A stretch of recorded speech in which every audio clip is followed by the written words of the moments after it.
Hello everyone. So we're back for another match, this time between the Albanian ALEKSANDER and HYUN SEO.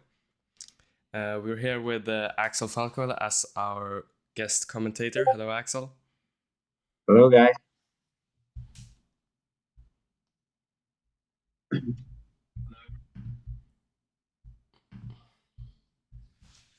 Yeah, the games are about to start in any second.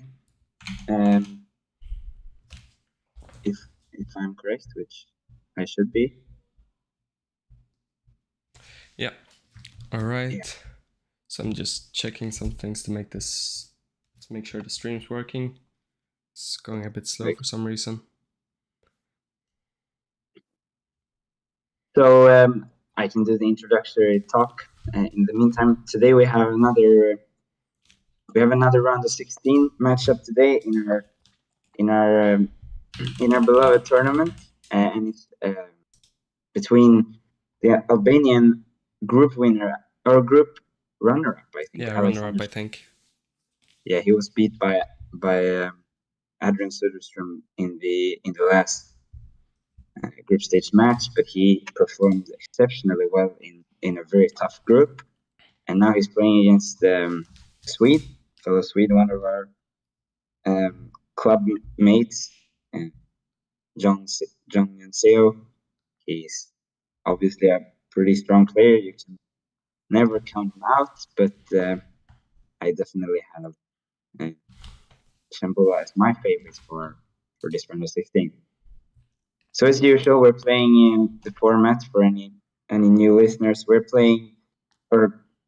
playing, but they're playing 2 15 plus 10 games.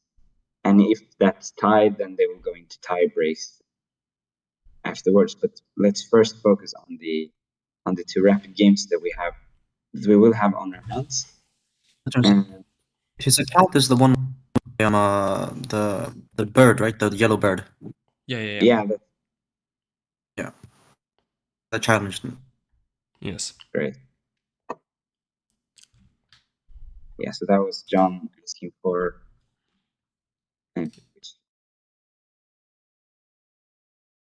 we'll start now any second.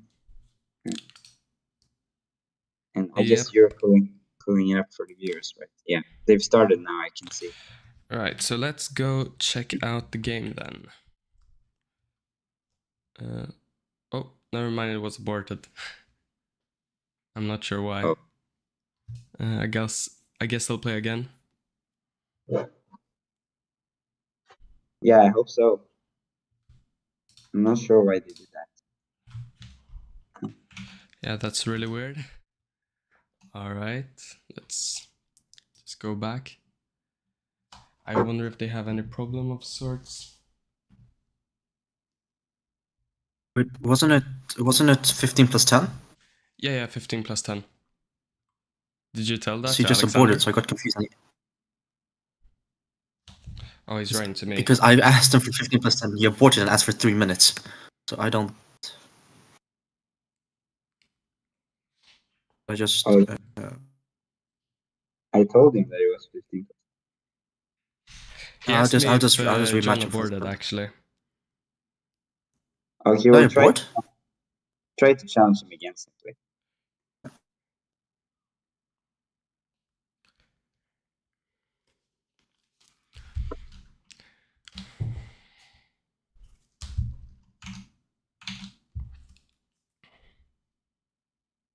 Yeah, I'm not really sure what happened.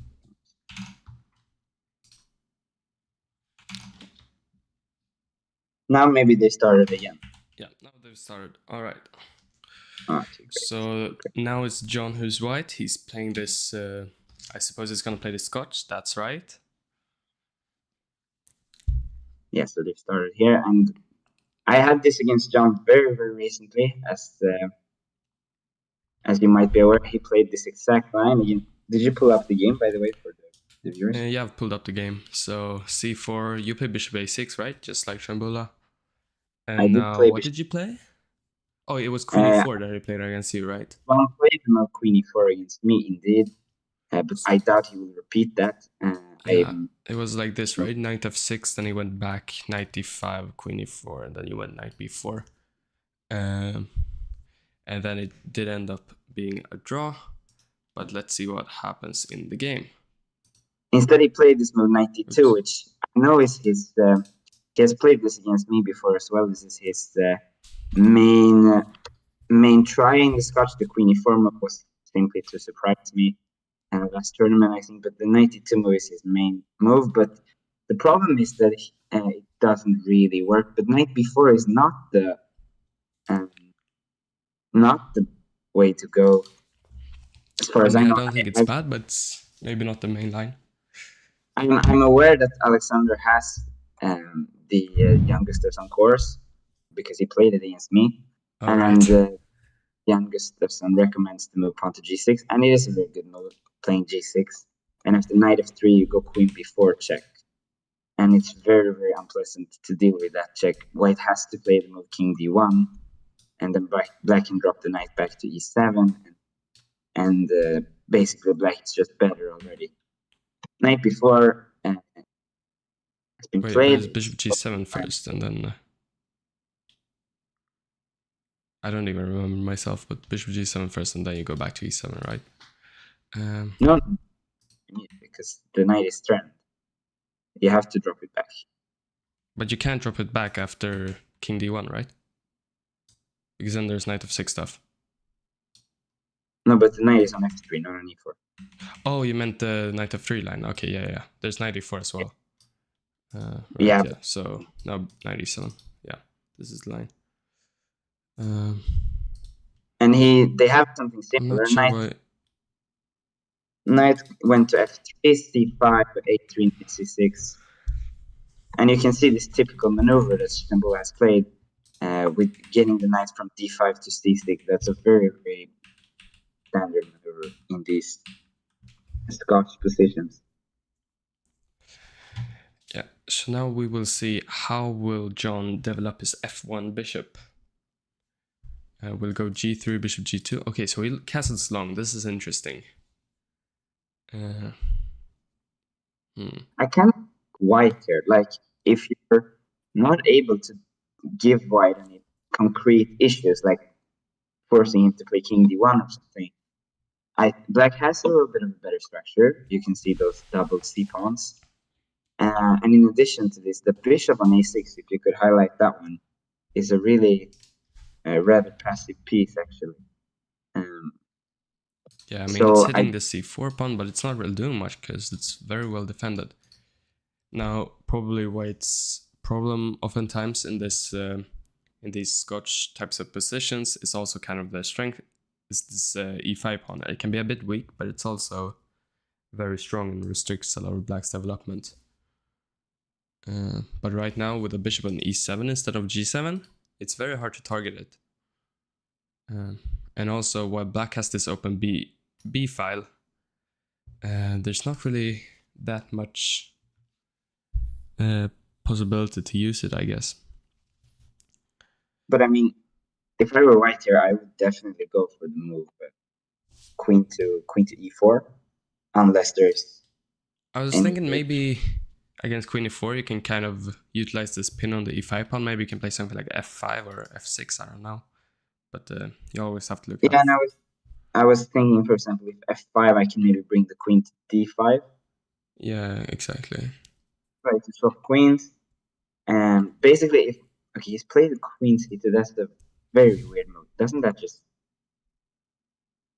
I mean, I cannot really understand them. So I guess his idea is to go bishop d3, but I mean c4 is hanging, right? Yeah, queen e4 was so much more natural. I guess maybe he's arguing that d7 is hanging if you take on c4. Yeah, exactly. So bishop takes c4, takes, queen takes, rook takes d7. But apparently this is still very nice for black. I suppose you have something like, I don't know, maybe queen f4? No, that doesn't do much. He decides to bring the rook to d8 instead of just protecting d7, and bishop d3 immediately played. So yeah, I feel like white is fine here now. Because now if you take on c4, suddenly h7 is hanging, right? Yeah, for sure. I still don't get why go to c2 instead of e4, but considering how things turned out, maybe it was not such a terrible idea after all. So what now? Maybe h6 from Yeah, I was black thinking to... h6. How do you defend c4 after that? So,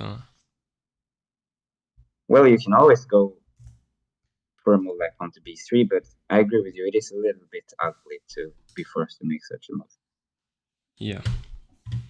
If b3, black could even consider playing. So, for example, say black plays h6, white goes b3, black can play a move like knight to d4, for example, and then there will be some issues with the a3 pawn. Maybe black can exchange some pieces, reactivate his poor bishop on a6 to b7 at some point, and maybe black can get counterplay that way.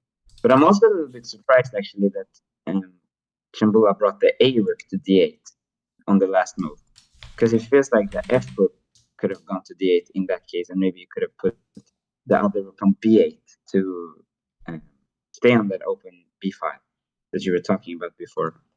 So I don't know why he chose the other rook. Maybe he wants to put the f rook on e8 instead to target e5. What do you think? Yeah, I'm a bit surprised that Alexander hasn't used much of his time. Oops. Yeah. He's played rather quickly, and this might come back to haunt him because I feel like white's completely fine here, despite going queen c2 and perhaps losing the c4 pawn. But you also have to remember there are maybe in certain positions this queen can become a target. Right now, if you go bishop c5, bishop f5, you're first off losing the c4 pawn, but also there's queen h6. So we see this g6 move rather than h6, which I suppose is to prevent bishop f5. Because if you would have played h6, there would be no h6 square for the queen. Meaning after b3, there might be bishop f5 as an idea. But okay, so what's the problem with g6 as well? Well, you are giving this hook with, for example, white could definitely consider here playing already pawn to h4, just going at it. On the king side, you can play pawn to h4, pawn to h5, loosen up those kingside pawns. The h rook is ready to join the attack as well, but obviously the problem is that were white to play h4, black will take on c4, and no questions asked. So definitely John has something to think about here, because he has to choose whether he wants to go all out with a move like h4, or if he wants to try to defend the c4 pawn but allow a move like d6 or d5 in the process, which would obviously give black a little bit more counterplay.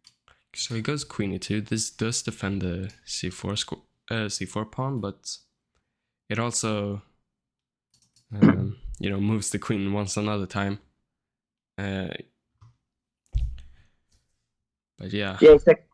So it's a little slow. Maybe black can consider, just as I was talking about, he can play a move like d6, and all of a sudden white is never in time for an h4 attack, and if you play e takes d6, black can exchange the queens, and surely he does not have any issues in that endgame whatsoever. So yeah, I'm a little bit disappointed by the queen. So I was hoping for some more action, but maybe h4 was just horrible as well. It's difficult to tell. But yeah, maybe you could have tried to defend the c4 pawn in another way. Potentially even something like, I'm not sure, I was considering even bishop d2 with bishop h6 ideas, but I guess you're giving up this d4 square, and also e5's weak. And b3 is also a move, but there's, as you mentioned, knight d4 ideas that you have to look out for. Yeah, and speaking of knight d4, yes, I think in the position they have on the board right now, knight d4 might be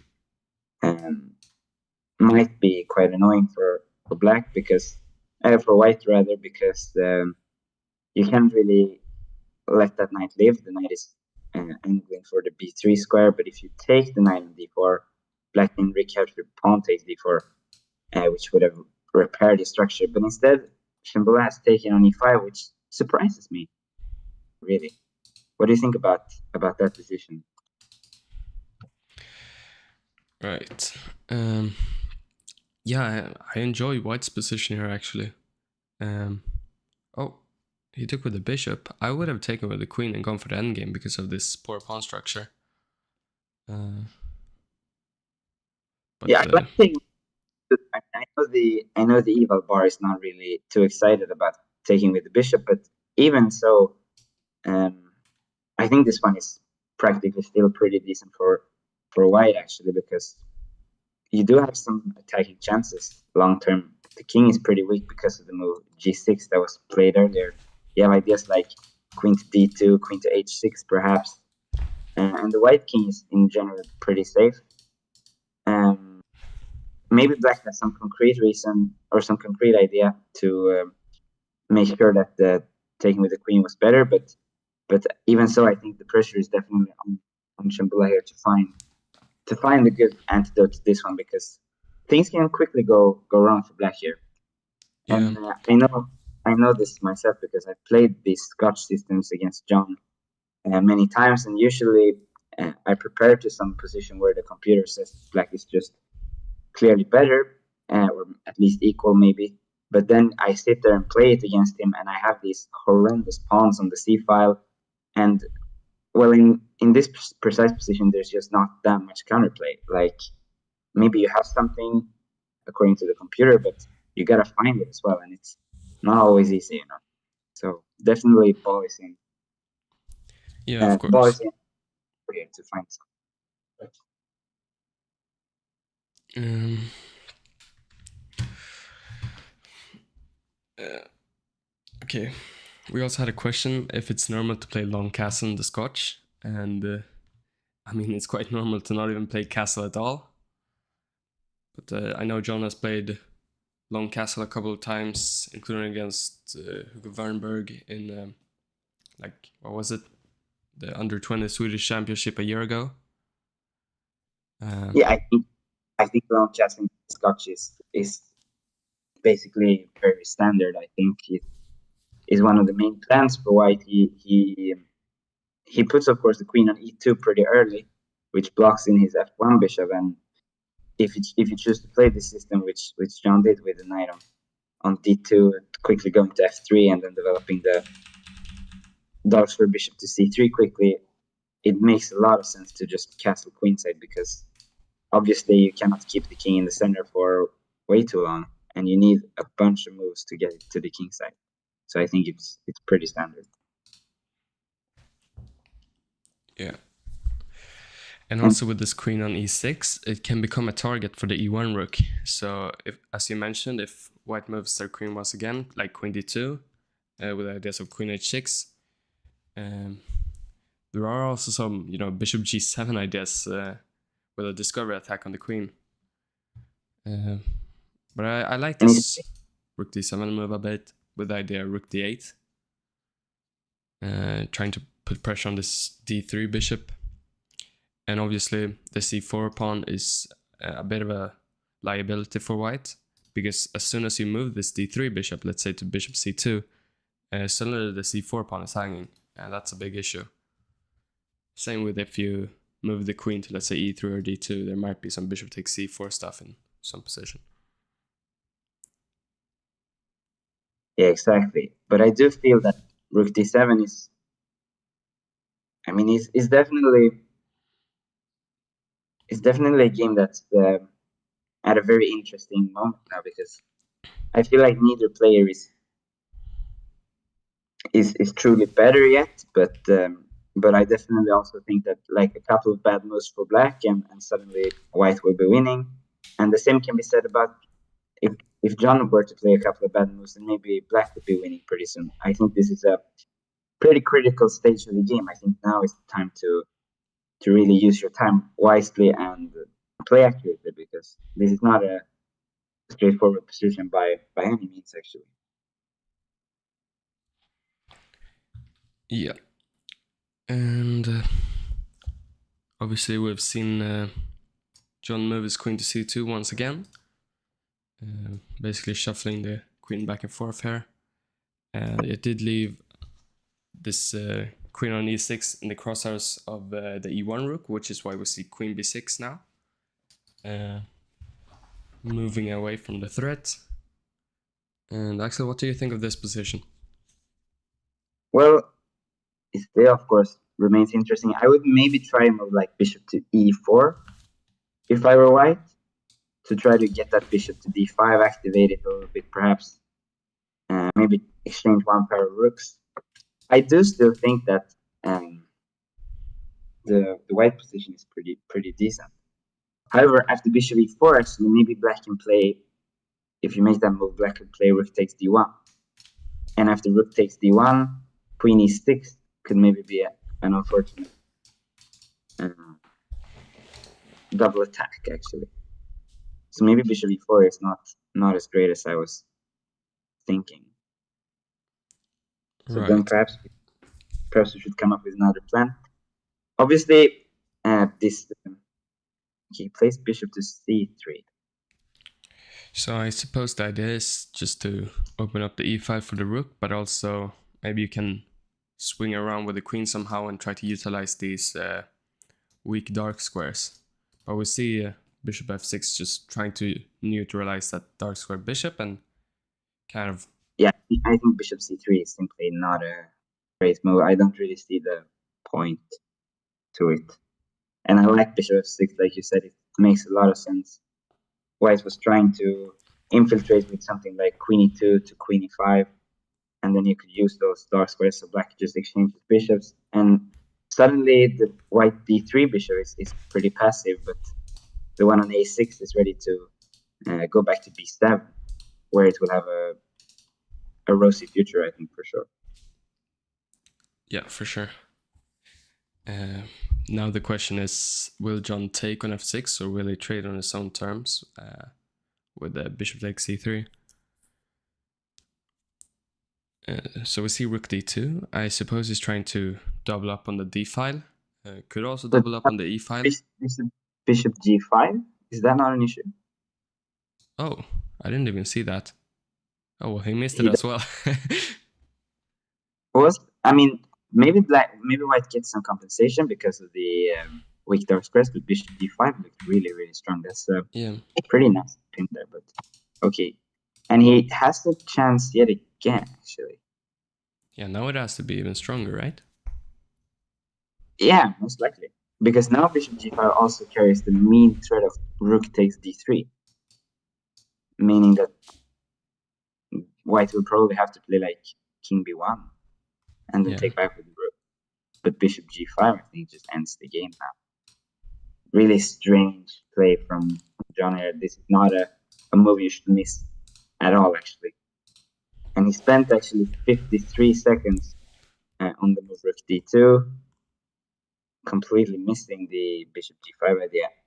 And obviously it exists here as well, and XHEMBULLA is now pausing to think, I cannot. I do not believe that he will miss it now. I think he will play bishop g5, and that will be lights out, probably.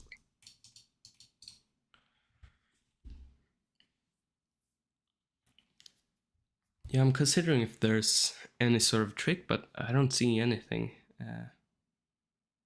And with this much time on the clock, I don't think John has a way to return to the game. Because it's very difficult to kind of utilize this g7 h square. Play bishop g5. I guess white will play king b1, and then black will take the rook, and I will play rook takes bishop. And what we will end up in is clearly there will be an advantage for black, and more likely than not, black will win the game.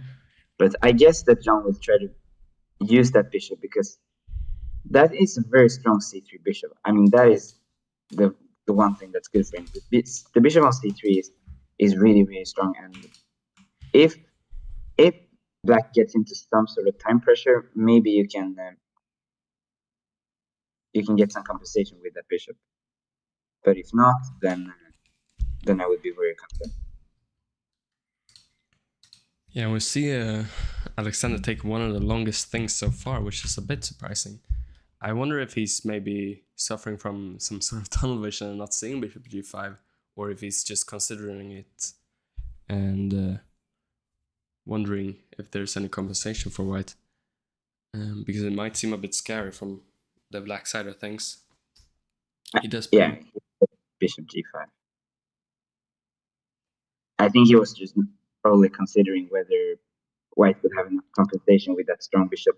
But now, I mean, it's an even stronger moment now, of course, because white would ideally like to take the rook back with the queen and then go queen h6 and immediately create threats. But now, first of all, rook takes d3 is the real threat here.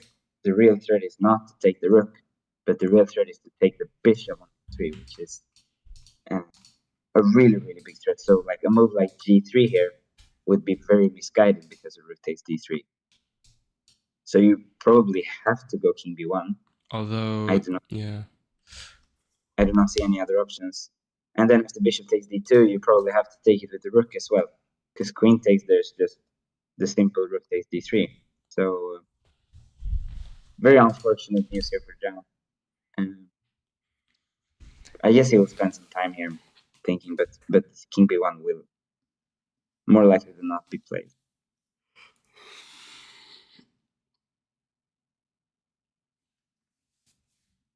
You could maybe make an argument for a move like h4 as well. That's interesting. yeah, so h4. He does play g3 anyway. There's rook takes a3 now, winning the Wow. game on the spot. That's just a huge, huge blunder, of course. The fact that I actually mentioned that as a sort of Yeah. as well. Yeah, that is a huge, huge oversight. Rook takes d3 ends the game on the spot. And So then you have John to will play have to f4 and then you can take on d2 in between. So here, and then just like bishop e7 or something, or just take in between. So John will have to win with the black. He has to win with the black pieces next game in order to stay alive. And rook takes d3 on the board. Yeah, this one will be over in a second. Yeah, and now just bishop e7, I assume. You could maybe play bishop f6 as well, I guess, because the queen is defending from, yeah. Just trading those, and now I think John will probably resign. There's not much counterplay at all in this position. So I think very well played game from XHEMBULLA in this first one. I think I think it was I was talking about it. It was the moment where it was a pretty critical moment, and both players had to play accurately. And John started. He played great in the beginning, I think, but then he sort of lost his way a little bit, and well, now it's obviously over. Yeah. Although John does have a reputation to maybe play on a bit in these kinds of games. But I mean, after queen d6 or just exchanging the queens should be completely fine for black. The clean piece up. Yeah, I think either move here. You can also play queen c6. You can also play queen e6. You can also play maybe. Yeah, I was gonna say you can maybe also play bishop takes b2 if you want to be fun. So yeah, there's very little hope here for John. I guess the easiest way would just be to play queen e6, attacking the queen and the c4 pawn, forcing a queen exchange. But I mean, there's a billion different ways you can win here. Yeah, for sure. Probably. I don't know why he's thinking so much. There seems to be. I mean, probably he wants to just checkmate quickly. Queen a4 makes sense. Yeah, of course. So now you're attacking the c4 pawn and you're also attacking the a5 bishop. Yeah, I think resignation would definitely be the best move here for John. Let's see if he finds it himself as well. Okay. I don't see any like back rank tricks or anything. This seems pretty much over.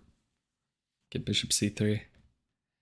But You now you just can take on take it. c3. You can take on c4 with any piece. Okay, maybe not take on c4. But you can take and then you can take on either c4 or on a3. Yeah, taking on c3 is probably simplest. And now a3 is hanging, c4 is hanging. It's time to resign.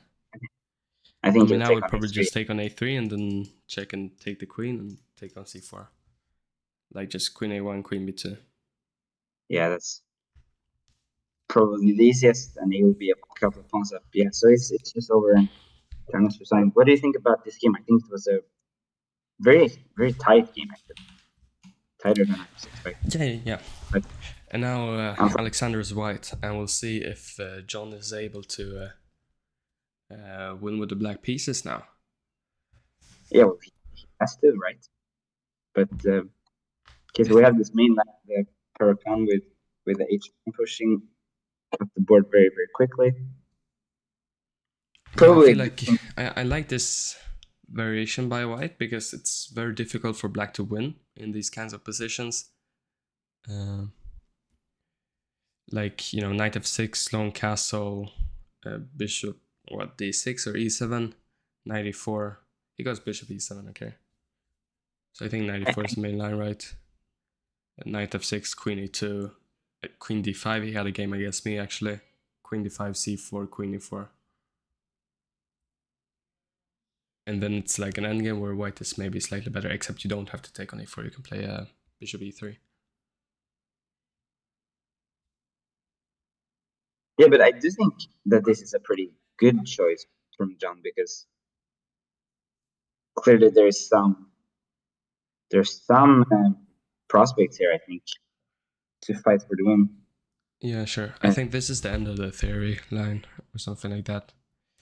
Is f5? Axel, what do you think of Karakan players? Well, I would never play the Huracan, especially not in a must-win game. But I'm very surprised. Is f5 the move here? I mean, Yeah, I think f5 is the move, or at least it's the move against bishop e3. Maybe it's not against bishop e1 though. So I think he mixed up. Yeah, you're not supposed to go f5. I think you should just castle or something like b5 or. yeah, I don't get why.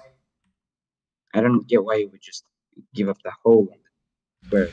Well, the thing is, I think it mixed up because after bishop a3, f5 is a strong move because you're threatening f4 stuff, and then if white takes, f2 is hanging. But after bishop e1, you're kind of preventing that, but he still played it. Oh, that makes sense. So f5, knight e5, bishop f6. Yeah, so now how to play with white. Maybe f3 would make sense, just kicking the knight out of the good square that is currently on. f3 would probably force the knight back to d6. And then your bishop could resurface, like bishop somewhere, but obviously c4 is also a little bit weak at the moment. Also, we should of course note that they have a lot of time on the clock currently, so if they want to, they can spend like 10 minutes on just one move, just trying to figure out the correct way to go. SEMBULLA is playing very, very quickly and very, very good so far, actually. I think he's trying to keep John out of the game as long as he can. And now the move f3 comes as well, yeah. And the knight has to move, and then I think he will follow it up with perhaps bishop h4, I thought. But okay, he goes b3, just guarding the pawn. Bishop h4 would have been interesting as well, but maybe you can just take on c4 and then knight e3. Yeah, probably you can. So bishop h4 now is a very interesting move. You can also just maybe try to keep the bishop alive with bishop d3, and then go to e5. I think, yeah, this is a nightmare for black, especially since he has to win the game, I think. Yeah. In doing that are extremely low right now. Yeah, he goes bishop h4. I think that was the most sensible. I don't see how you can possibly win here. Like, black has a weakness on e6. White has a beautiful knight on g6. white has maybe a little bit of a weak pawn on d4, but after the bishop exchanges, it is very difficult to attack the d4 pawn. White can just defend it with king c3 even if he needs more defenses, and then he can start piling up with rook e1, maybe rook e5. Knight can go back to f4, attacking the e6 pawn. Also, the g7 pawn could be weak. Like, you could make a maneuver like rook h3 and then rook g3 to target the g7 pawn. I think this is just bad for black, actually. Yeah, so John seems to be kind of out of ideas. He played rook d7, which does defend the g7, but it's not directly attacked right now. And it might also run into knight d5 things, which gains the tempo on the rook. And now rook d8, which is interesting. What if you can just play rook e1 and attack the e6 pawn? Like, is there any way to defend it, apart from going back? No, I think you will go back, but what else? But even if you do go back, rook e1, rook e8, I put the rook maybe on e2, and then I go with the other one to e1. Yeah, maybe he'll play something like knight f7 just out of desperation, trying to attack the d4 pawn. Never mind, he goes back. Yeah, I think he has to go back, and now. Yeah, just rook e2 probably, right? Rook e2, rook e1, attack this e6 pawn. I think there are many moves. I don't think he will restrict himself to just thinking about rook e2. I think you could also consider other approaches, but rook e2 seems to be a pretty simple way to do it. Yeah. On rook e2, maybe you should play your move knight f7 actually, to try to kind of attack the d4 at least. And let's not forget that, I mean, there's a lot of ways white could probably force a draw here. And a draw is as good as a win, basically. For example, if you play the move rook e2 and black plays knight f7, white could, in that line, play knight to e5, force the exchange of knights into just a rook in game, which is just a complete draw. If anyone is better, it's white, but probably it's just a draw that rook in game. So, but if he really feels like he wants to force the draw, then rook e2 followed by knight e5 is probably just already getting there. Yeah, I guess one thing you could do is that after rook e2, knight f7. I was thinking knight f4, but I guess you can play e5 then. Yeah, knight f4. You can also answer knight f4 with something like knight to. Oh, but maybe you're going to. No, but like knight f7, knight f4, knight g5, for example. Could also I guess, but yeah. Or rook e7 as well. You give up the e7 square, so I can defend that also.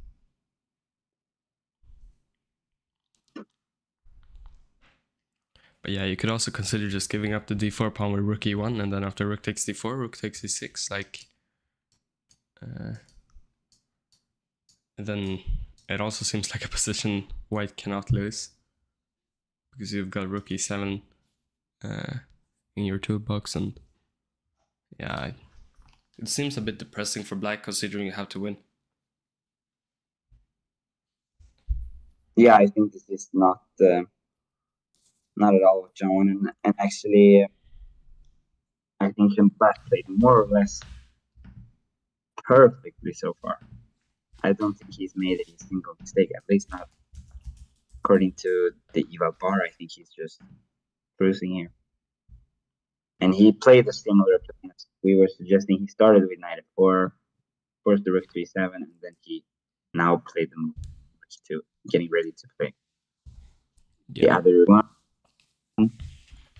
Maybe black can play knight f7, but he will get a very passive position, and maybe it might not even work because I will always have breaks like d5 in the end. He plays knight f7. I'm expecting rook e1. Yeah. So rook e1. I'm not sure what to play as black. I guess e5 could be an idea, but maybe you can just take on e5, and if you exchange off all the rooks, it's gonna be a winning knight on your knight e6. e5 knight e6 was probably points, so that's why he played the knight to g5. I would be tempted to go something like d5, but king c3 is probably also completely fine. I think against d5, e5 was strong, so it makes sense to not true, play true.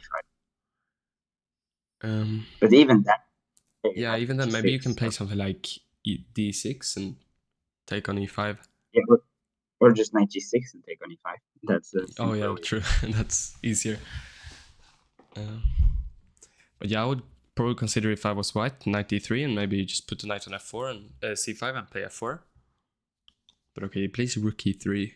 I mean, it's like the evil bar stop move, but it's a very mysterious move. Yeah. I don't really why he play that. Maybe he's apparently he knows something that we don't, but I'm not sure what the idea with rook e3 is really. There's also really no way for black to progress. I mean, all your pieces are stuck. They have to defend the c6 pawn, so what you do is just shuffle back and forth and be like, okay, take the draw. It doesn't matter, I win. Yeah, no, unfortunately for black, white cannot really make a mistake either. I guess the reason why the eval bar is not going down is because it's impossible to find a move which makes it go down. Yeah. It's just such a dominant position. Yeah, I wouldn't be surprised if he just goes back to e2 now. The thing I is, would be. I think he's gonna play this for win. I think he's gonna play a move like, well, maybe actually then with d5. I think he will definitely try for a win. Everything else would be pretty sad actually. I think he will play d5, and I think d5 is very strong because how do you defend?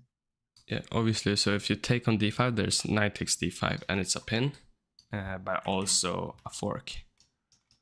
So you can't really take, but also if you push, there's knight g6, and it's also kind of a fork. And if you don't do anything, I will take on e6. I have a passed pawn. I'll play rook e5 and take on f5. The game is over then. Yeah, I guess you could go kind of like try to defend the e6 pawn with king e6, but surely there's some way to win this instantly. Yeah, it feels like it for sure. Yeah, I'm not sure. Oh. Yeah, so I'm expecting d5 here. Yeah, d5, king d6. Maybe you can take on e6. You can play the knight to g6. Yeah, he plays d5. I think that was by far the most logical move. Looks incredibly strong. Yeah. There's been a question if I am currently in a tin can. And the answer is, of course, yes. Where else would I be? Well, we have d5 on the board. Yeah, d5. I think it would be over any minute. Because, I mean, yeah, what do you even do? I would be really sad if I were black here. Yeah, I agree.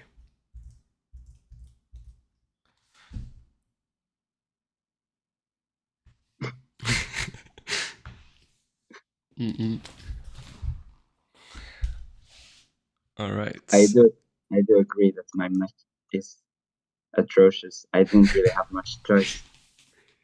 The tin can does not. It's a travel setup.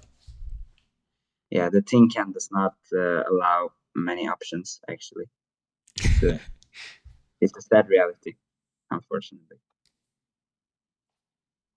I would be pretty bummed that John spends all his time thinking about this position. Yeah. I mean, at this point, you might as well just resign or offer a draw. Oh, damn. Ooh, can you go something like c5? I really want to do something like that. I was thinking about that too. I couldn't quite make it work, but I was thinking d takes e6 followed by.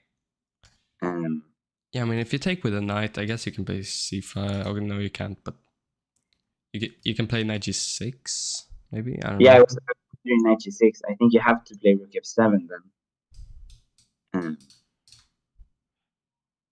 I mean, then you have c5, because on king d7 there's knight e5 fork, and if you take it, then e8 is hanging, and if you take here, there's e6 hanging. So that's true. You can maybe also just go for a pawn in the game as well. It should be a draw as well, but obviously, who does that? I think knight g6 will be played probably. It makes sense.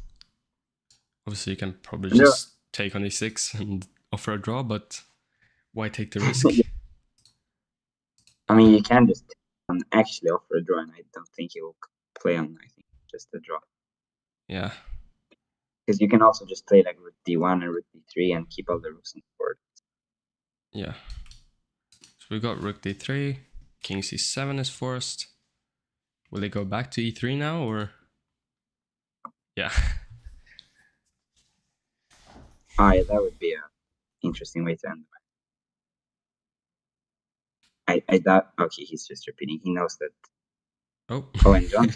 No, he's going for the win now. He has to, but okay, he's not serious, of course.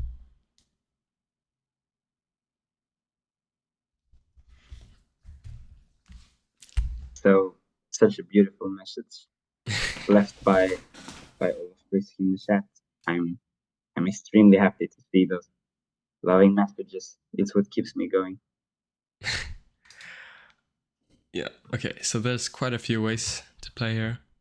I would just go rook e5, king b6, and then rook e3. Now it's apparently a draw, but that's just because king d6 forces one. Yeah, I mean, he has to go king d6, and it will be a first repetition. I mean, if he plays king d6, they've just repeated moves, but yeah, I don't know what else he will play. I mean, he could go for knight xf4, right? And then just take on g2 or h5. I mean, take on h5 is probably best because now g7 is hanging, but still. I mean, you take all of the pawns. How is this even? Take the draw and save some dignity, in my view. Yeah.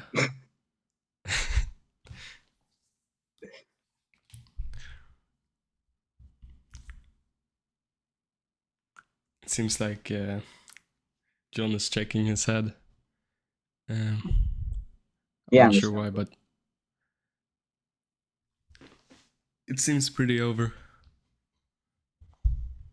Yeah, I think it will. And pretty soon, I mean, I wouldn't have the energy to keep going here with black. Okay, that's just that's ridiculous.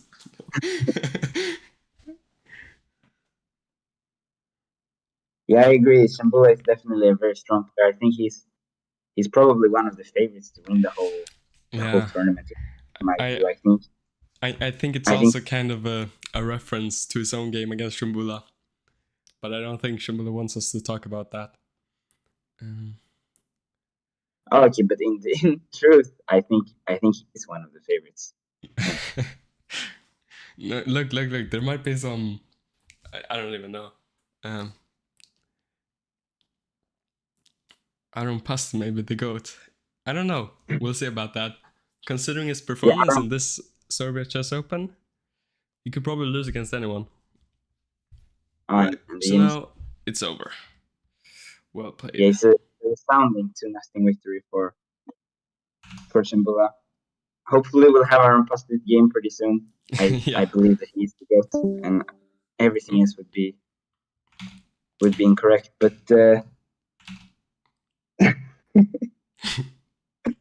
yeah, that's a pretty good call as well.